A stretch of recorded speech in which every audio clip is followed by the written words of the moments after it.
हर असंभव का करने का एक तरीका होता है जो अपना कड़ी मेहनत है। तो कड़ी मेहनत के साथ 30 दिन की रणनीति के साथ हमारे साथ आप जुड़े रहेंगे और weekly current affair SSC MTS के लिए पढ़ेंगे। तो पहला क्वेश्चन मैं आपके सामने लेके आ रहा हूँ। तो पहला क्वेश्चन है अपना, राष्ट्रीय एकता दिवस भारत में किसकी जयंती के उपलक्ष्य में मनाया जाता है। नवंबर से हम स्टार्ट कर रहे हैं अपनी वीकली करंट अफेयर, डेली में आपके लिए लेके आऊँगा और आप ध्यान से पढ़ेंगे। तो पहले क्वेश्चन का जो अपना आंसर होगा ऑप्शन ए बिल्कुल सही उत्तर होगा। सरदार वल्लभ भाई पटेल की याद में हर वर्ष 31 अक्टूबर को हम राष्ट्रीय एकता दिवस मनाते हैं। इसी के साथ और फैक्ट यहाँ पर जान लेते हैं। 31 अक्टूबर को ही आपको पता होना चाहिए इंदिरा गांधी की मृत्यु हुई थी। 31 अक्टूबर 1984 को इंदिरा गांधी की मृत्यु हुई थी। ये आपको अच्छे से याद रखना है, क्वेश्चन पूछा हुआ है। नेक्स्ट क्वेश्चन, ब्राज़ील के नए राष्ट्रपति के रूप में किसे चुना गया है। तो ब्राज़ील के नए राष्ट्रपति जो बने हैं, ऑप्शन डी आपका नहीं, ऑप्शन सी बिल्कुल सही उत्तर होगा, लुइस इनासियो लूला डा सिल्वा। लुइस इनासियो लूला डा सिल्वा आपका बिल्कुल सही आंसर होगा। नेक्स्ट क्वेश्चन, फीफा अंडर 17 महिला विश्व कप 2022 का खिताब किसने जीता है। तो आपका आंसर क्या होगा, आपका आंसर ऑप्शन डी बिल्कुल सही हो जाएगा। फीफा अंडर 17 महिला विश्व कप 2022 का खिताब किसने जीता है। तो स्पेन आपका बिल्कुल सही आंसर हो जाएगा। अगले प्रश्न की ओर चलेंगे। C-29 सैन्य विमान निर्माण सुविधा का उद्घाटन किस राज्य में किया गया है। तो गुजरात राज्य में C-29 सैन्य विमान निर्माण सुविधा का उद्घाटन किया गया है। तो गुजरात आपका भी बिल्कुल सही उत्तर हो जाएगा। नेक्स्ट क्वेश्चन की ओर चलते हैं। समुद्री द्विपक्षीय अभ्यास सिम्बैक्स भारत और किस अन्य देश के बीच आयोजित किया जाता है। तो भारत और सिंगापुर के बीच आयोजित किया जाता है। ऑप्शन ए आपका बिल्कुल सही उत्तर हो जाएगा। अगले क्वेश्चन की ओर चलेंगे। बैडमिंटन में किस भारतीय जोड़ी ने फ्रेंच ओपन मेंस डबल का खिताब जीता है। तो बैडमिंटन में फ्रेंच जो ओपन मेंस का डबल खिताब जीता है, आपका इसका आंसर होगा ऑप्शन सी, सात्विक साई रंकीरेड्डी और चिराग शेट्टी। तो ध्यान रखना, ये बैडमिंटन के दोनों खिलाड़ी हैं, चिराग शेट्टी और सात्विक साईराज रंकीरेड्डी। जी यहाँ से क्वेश्चन पूछा गया है, तो आपको याद रखना है अच्छे से कि ये दोनों खिलाड़ी किस खेल से संबंधित हैं। अगला क्वेश्चन, वर्ल्ड एनर्जी आउटलुक 2022 के अनुसार ग्लोबल एनिमेशन किस वर्ष तक अपने उच्चतम स्तर पर होगा। तो वर्ल्ड एनर्जी आउटलुक 2022 की रिपोर्ट अनुसार ऑप्शन इसका क्या हो जाएगा कि ग्लोबल इनोवेशन में उच्चतम होगा। तो ऑप्शन डी आपका बिल्कुल सही आंसर हो जाएगा। 2025 तक जो ग्लोबल एमिशन होगा ना, वो अपने उच्चतम स्तर पर होगा। अगले प्रश्न की ओर चलेंगे। भारत का पहला एक्वा पार्क किस राज्य में स्थापित किया जाएगा। तो भारत का पहला एक्वा पार्क कहाँ पर किया जाएगा स्थापित। ऑप्शन आपका बी बिल्कुल सही उत्तर होगा। कहाँ पर, अरुणाचल प्रदेश में स्थापित किया जाएगा। अगले प्रश्न की ओर चलेंगे। उत्तर भारत का पहला डाटा सेंटर किस राज्य में स्थापित किया गया है।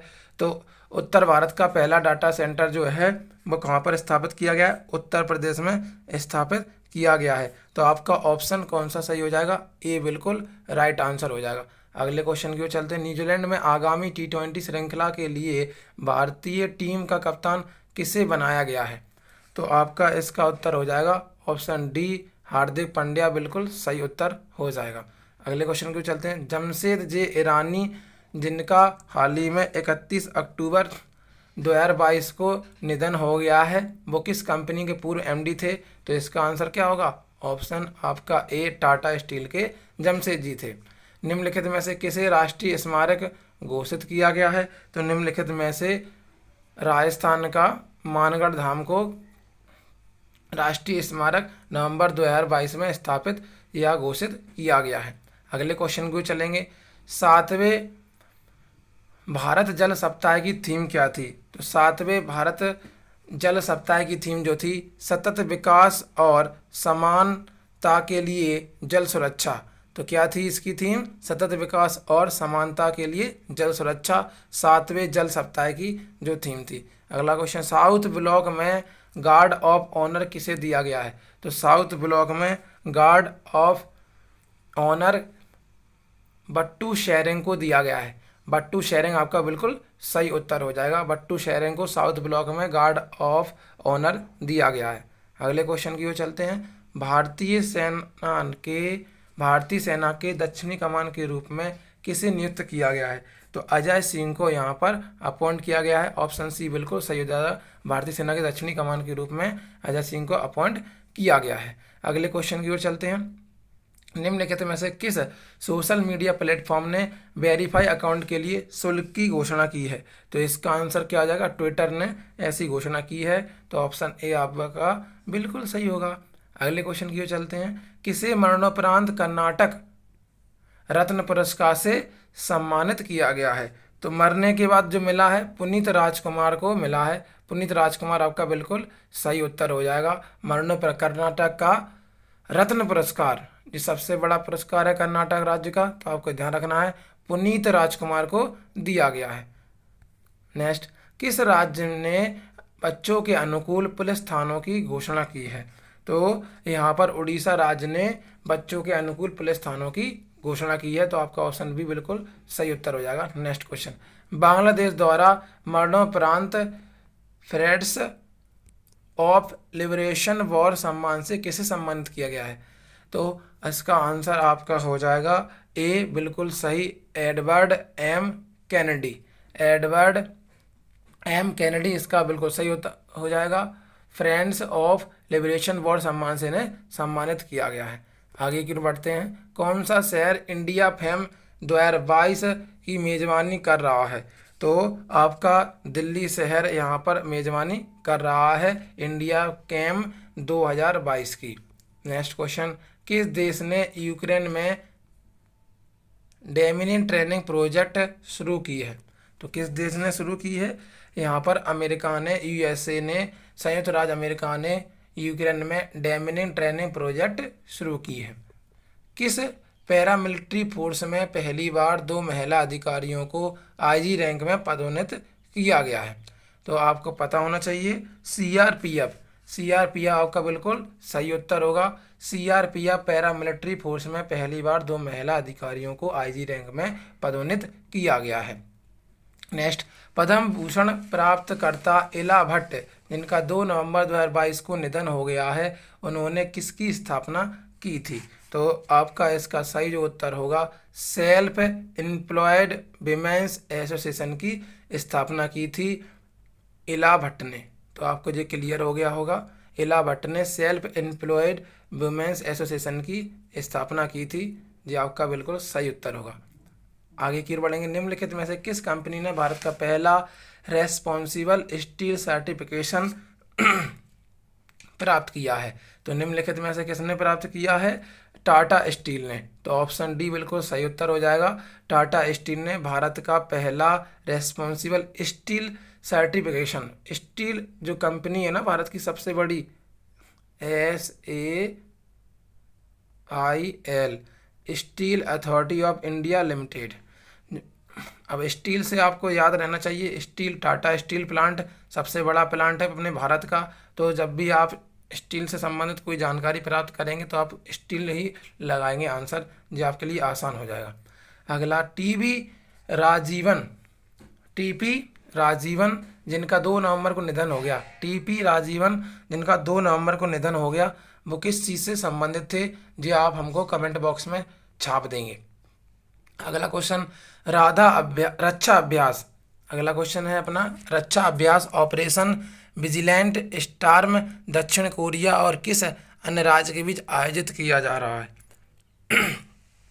तो रक्षा अभ्यास जो है ना अपना, रक्षा अभ्यास ऑपरेशन विजिलेंट स्टॉर्म दक्षिण कोरिया और यूएसए के बीच यहाँ पर आयोजित हो रहा है। रक्षा अभ्यास जिसका नाम है यूएसए और दक्षिण कोरिया के बीच ऑपरेशन विजिलेंट स्टॉर्म आयोजित किया जा रहा है। अगला, कौन सा भारतीय क्रिकेटर दुनिया का नंबर 1 T20 बल्लेबाज बन गया है? तो नंबर 1 T20 बल्लेबाज जो बन गया है वो सूर्य कुमार यादव आपका बिल्कुल सही उत्तर हो जाएगा। अगले क्वेश्चन की ओर चलेंगे। किस देश ने अपने अंतरिक्ष स्टेशन के लिए लैब मॉड्यूल मैंगटियन लॉन्च किया है? तो इसका सही उत्तर हो जाएगा चीन। मैंगटियन जो लॉन्च किया है वो चीन ने लॉन्च किया है। क्लियर हो गया होगा आपको। अगले क्वेश्चन की ओर चलने से पहले थोड़ा सा आप हमारा सपोर्ट करेंगे। आपने अगर अभी तक हमारे चैनल को सब्सक्राइब किया जल्दी सब्सक्राइब कर लें, और वीडियो भी लाइक नहीं किया तो जल्दी से आप लाइक कर लें। इतना तो आप हमारे लिए बना सकते हैं चीज़ों को, और ज़्यादा से ज़्यादा शेयर भी कर दें जिससे कि मेरा मोटिवेशन बढ़ेगा आपके प्रति। अगला क्वेश्चन, इजराइल के प्रधानमंत्री के रूप में किसे चुना गया है? तो इजराइल का प्रधानमंत्री किसे चुना गया है? ध्यान रखना, पहले यार लिपिड थे, जो ऑप्शन ए है ना, पहले वो थे, अब लेकिन बदल गए हैं, अब बन गए हैं बेंजामिन नेतन्याहू।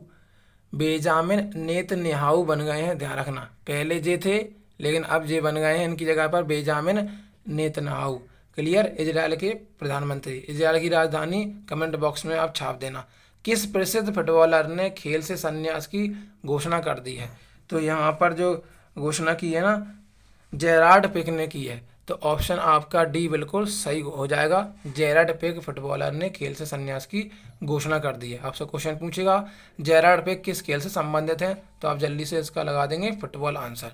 भारत की प्रमुख एडटेक बाइजू ने किसे एजुकेशन फॉर ऑल पहल का ग्लोबल एम्बेसडर अपॉइंट किया है? तो इसका आंसर जो हो जाएगा, भारत की प्रमुख एडटेक बाइजू ने Lionel Messi education for all पहल का ग्लोबल एम्बेसडर चुना है। तो ऑप्शन आपका भी बिल्कुल सही हो जाएगा। नेक्स्ट क्वेश्चन, कौन सी भारतीय फर्म मंगोलिया की पहली ग्रीनफील्ड रिफाइनरी का निर्माण करेगी? तो भारत की कौन सी फर्म है मंगोलिया की पहली ग्रीनफील्ड रिफाइनरी का निर्माण करेगी? तो ऑप्शन ए बिल्कुल आपका सही हो जाएगा, mega engineering and infrastructure limited. Next question की ओर चलते हैं। किस भारतीय कंपनी ने 24वें विश्व संचार पुरस्कारों में क्लाउड नेटिव अवार्ड जीता है? तो किस भारतीय कंपनी ने, आप देखिए यहाँ पर क्लाउड नेटिव जो अच्छा परफॉर्मेंस करेगी ये संचार के मामले में वो जीतेगी, कम्युनिकेशन के मामले में। तो जियो इसके मामले में बहुत आगे है। तो ऑप्शन डी आपका बिल्कुल सही होगा, Jio platforms limited. Clear. Next question की, पत्रकारों के खिलाफ अपराधों के लिए दंड मुक्ति समाप्त करने हेतु अंतर्राष्ट्रीय दिवस कब मनाया जाता है? तो आपका इसका सही उत्तर जो हो जाएगा ऑप्शन सी, 2 नवंबर को मनाया जाता है। जी आपको क्लियर हो गया होगा। नेक्स्ट क्वेश्चन की ओर चलेंगे। 3 वर्षों में चीन का दौरा करने वाले पहले G7 नेता कौन बने हैं? तो पहले G7 नेता जो बने हैं ओलाफ सोल्ज। ऑप्शन बी आपका बिल्कुल सही उत्तर हो जाएगा, ओलाफ सोल्ज 3 वर्षों में चीन का दौरा करने वाले पहले G7 नेता बने हैं। अगला क्वेश्चन, राष्ट्रीय कैंसर जागरूकता दिवस कब मनाया जाता है? तो राष्ट्रीय कैंसर जागरूकता दिवस जो मनाया जाता है हर वर्ष 7 नवंबर को मनाया जाता है। तो ऑप्शन आपका सी बिल्कुल सही उत्तर हो जाएगा। हर वर्ष 7 नवंबर को राष्ट्रीय कैंसर जागरूकता दिवस हम मनाते हैं। भारत का पहला तैरता हुआ वित्तीय साक्षरता शिविर किस शहर में आयोजित किया गया था? तो आपका बिल्कुल इसका सही उत्तर होगा नैनीताल उत्तराखंड में। भारत का पहला तैरता हुआ वित्तीय साक्षरता शिविर किस शहर में आयोजित किया गया था? तो उत्तराखंड के नैनीताल में आपका बिल्कुल सही उत्तर हो जाएगा। अक्टूबर 2022 के लिए ICC men's player of the month का अवार्ड किसे दिया गया है? तो आपका जो आंसर होगा विराट कोहली, बिल्कुल सही उत्तर हो जाएगा, ऑप्शन डी विराट कोहली। अगले क्वेश्चन को चलते हैं। इसरो किस देश के सहयोग से मून के शैडो साइड पर खोज करने की घोषणा या योजना बना रहा है, यह घोषणा कर दी है? तो इसरो ने जापान के सहयोग से मून के शैडो साइड पर खोज करने की योजना बना ली है, योजना बना रहा है। अगले क्वेश्चन की ओर चलते हैं। कॉलिंस डिक्शनरी द्वारा किस शब्द को वर्ष 2022 का शब्द घोषित किया गया है? तो आपका option C permacrisis is the right answer. Option C आपका बिल्कुल सही उत्तर हो जाएगा। अगले क्वेश्चन की ओर चलें। किस देश में विश्व की सबसे लंबी यात्री ट्रेन का संचालन किया गया है? तो जो आपको पता होना चाहिए, बहुत इंपॉर्टेंट क्वेश्चन है, ये 100% छपेगा। तो विश्व की सबसे लंबी यात्री ट्रेन का संचालन कहाँ पर किया गया है? स्विट्जरलैंड में किया गया है। ऑप्शन डी बिल्कुल सही उत्तर हो जाएगा। कौन सा शहर 7 नवंबर से 9 नवंबर 2022 तक वर्ल्ड ट्रैवल मार्केट की मेज़बानी कर रहा है? तो ऑप्शन ए आपका लंदन बिल्कुल सही उत्तर हो जाएगा, ऑप्शन ए। हम अगले क्वेश्चन की ओर चलेंगे जो कि हमारे डेली करंट अफेयर के रूप में होगा। तो डेली करंट अफेयर के रूप में 23 मार्च 2023 डेली करंट अफेयर। आज बहुत ही अच्छा पर्व है, आज रामनवमी है, यहाँ से भी क्वेश्चन पूछा गया है, तो हम वहाँ पर उसको डिस्कस कर लेते हैं। तो आपको पता तो चले कि हम आपके लिए कितनी मेहनत करते हैं। तो आप समझ जाइए कि आपके सामने ये क्वेश्चन रहा, रामनवमी का त्यौहार हिंदू माह के डैश में मनाया जाता है? तो आपका आंसर क्या हो जाएगा? ऑप्शन बी बिल्कुल सही उत्तर हो जाएगा, चैत। चैत बिल्कुल सही उत्तर हो जाएगा। आपको क्लियर हो गया होगा, रामनवमी का हिंदू त्यौहार जो है वो हिंदू माह के कैलेंडर के हिसाब से कब मनाया जाता है? चैत्र महीने में। आई होप आपको क्लियर हो गया होगा। तो आप देखिए, समझिए कि हम आपके लिए कितना लेटेस्ट वर्जन लेके आ रहे हैं, कितना कुछ हम आपके लिए कर रहे हैं। तो आप हमारे लिए थोड़ा सपोर्ट कर सकते हैं, लोगों में ज़्यादा से ज़्यादा आप शेयर करें, हमारे वीडियो के बारे में थोड़ा बताएं कि हाँ, यहाँ पर जो लेटेस्ट वर्जन मिलता है। कुछ बच्चे क्यों जीके नहीं बना पाते हैं? इसलिए नहीं बना पाते क्योंकि वो अपडेट नहीं रहते हैं, पुराने ही पढ़ते रहते हैं, पुराने चैनलों पे पता नहीं क्या पढ़ाते रहते हैं, मुझे भी समझ नहीं आता, वही पुराना। लेटेस्ट वर्जन आप समझिए, यहाँ से आपको बहुत बेनिफिट मिलेगा। चलिए हम आगे की ओर बढ़ते हैं। आज की करंट अफेयर का पहला क्वेश्चन, नई दिल्ली में किस देश के दूतावास ने स्पेनिश हिंदी फुटबॉल शब्दकोश का लोकार्पण किया है? तो यहाँ पर आपका जो आंसर होगा ऑप्शन ए स्पेन आपका बिल्कुल सही उत्तर हो जाएगा, स्पेन। अगले क्वेश्चन की ओर चलेंगे। फ्लैगशिप प्रोग्राम पीएम श्री किस मंत्रालय की पहल है? तो ऑप्शन आपका शिक्षा मंत्रालय बिल्कुल सही उत्तर हो जाएगा, ऑप्शन सी। शिक्षा मंत्रालय की पीएम श्री एक पहल है।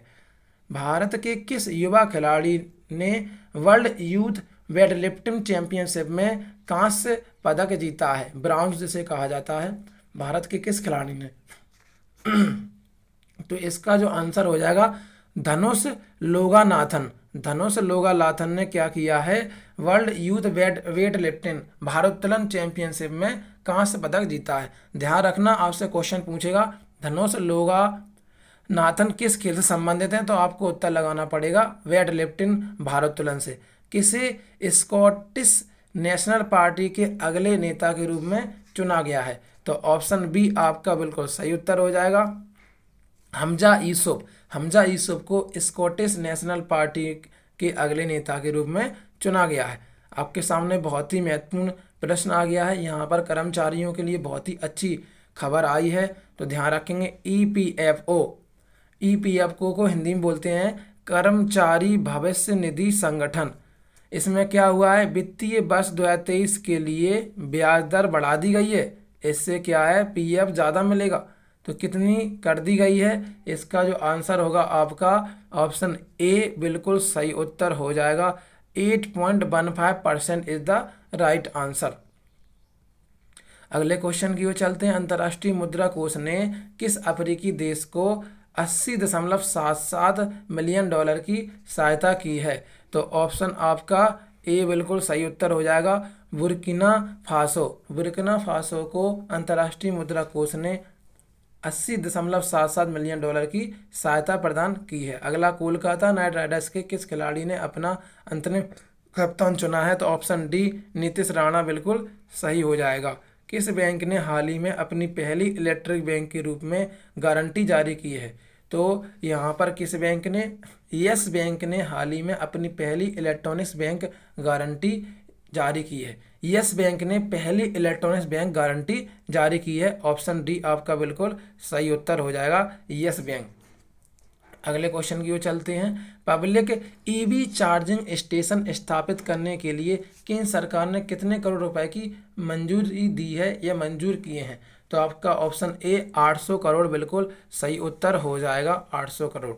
नेक्स्ट क्वेश्चन, सरकार ने पैन आधार लिंक कराने की जो समय बढ़ाया है या समय अवधि बढ़ा दी है वो कितनी कर दी है, वो अब 30 जून 2023। तो जिन भाइयों ने अभी तक पैन कार्ड को या फिर आधार कार्ड को पैन कार्ड से लिंक नहीं कराया है वो प्लीज़ जाके लिंक करा लें और साथ ही साथ हमारी वीडियो को भी लाइक कर दें। किस देश ने हाल ही में राष्ट्रीय जीनोम रणनीति शुरू की है? तो आपका यहाँ पर जो आंसर होना चाहिए वो जल्दी से कमेंट बॉक्स में छाप देना चाहिए आपको। किस देश ने हाल ही में राष्ट्रीय जीनोम रणनीति शुरू की है वो आपको कमेंट बॉक्स में छापना है। अगला, SCO राष्ट्रीय सुरक्षा सलाहकारों की बैठक किस शहर में आयोजित की गई है? तो ऑप्शन आपका बी नई Delhi is the right answer होगा। बिल्कुल सही उत्तर होगा आपका SCO राष्ट्रीय सुरक्षा सलाहकारों की बैठक किस शहर में आयोजित की है? तो ऑप्शन आपका बी बिल्कुल सही उत्तर होगा, नई दिल्ली में। किसे अंतर्राष्ट्रीय मुक्केबाजी संघ IBA के उपाध्यक्ष के रूप में चुना गया है? तो यहाँ पर बहुत ही इम्पोर्टेंट हो गया ये भी, क्योंकि चर्चा में है, भारत में नई दिल्ली में इसका आयोजन हो रहा है। तो ऑप्शन ए अजय सिंह इसका बिल्कुल सही उत्तर हो जाएगा। वर्ल्ड बैंक ने किस राज्य में स्वच्छ पेयजल के लिए 36.3 करोड़ अमेरिकी डॉलर को मंजूरी प्रदान की है? तो ऑप्शन डी आपका बिल्कुल सही हो जाएगा। कर्नाटक राज्य में स्वच्छ पेयजल के लिए अमेरिकी डॉलर ऋण की यहाँ पर वर्ल्ड बैंक ने मंजूरी दे दी है। अब हम थोड़ा सा फैक्ट जान लेते हैं जो हमारे SSC डिपार्टमेंट को बहुत पसंद हैं।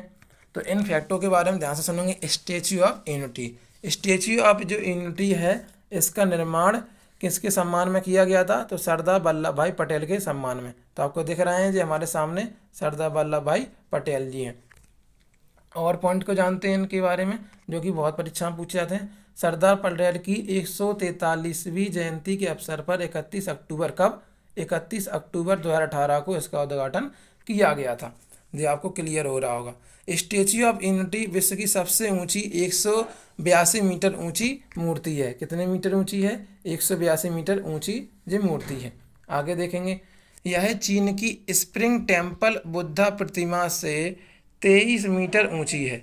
तो चीन की कौन सी है? स्प्रिंग टेम्पल बुद्ध प्रतिमा। क्वेश्चन पूछा गया है चीन की सबसे ऊंची, तो आप क्या बोलेंगे? स्प्रिंग टेम्पल बुद्ध पूर्णिमा या प्रतिमा से 23 मीटर ये ऊंची है। अमेरिका की कौन सी सबसे ऊंची है? Statue of liberty. Statue of liberty कहाँ की है? अमेरिका की है, उससे 93 मीटर ऊंची है। क्लियर हो गया होगा।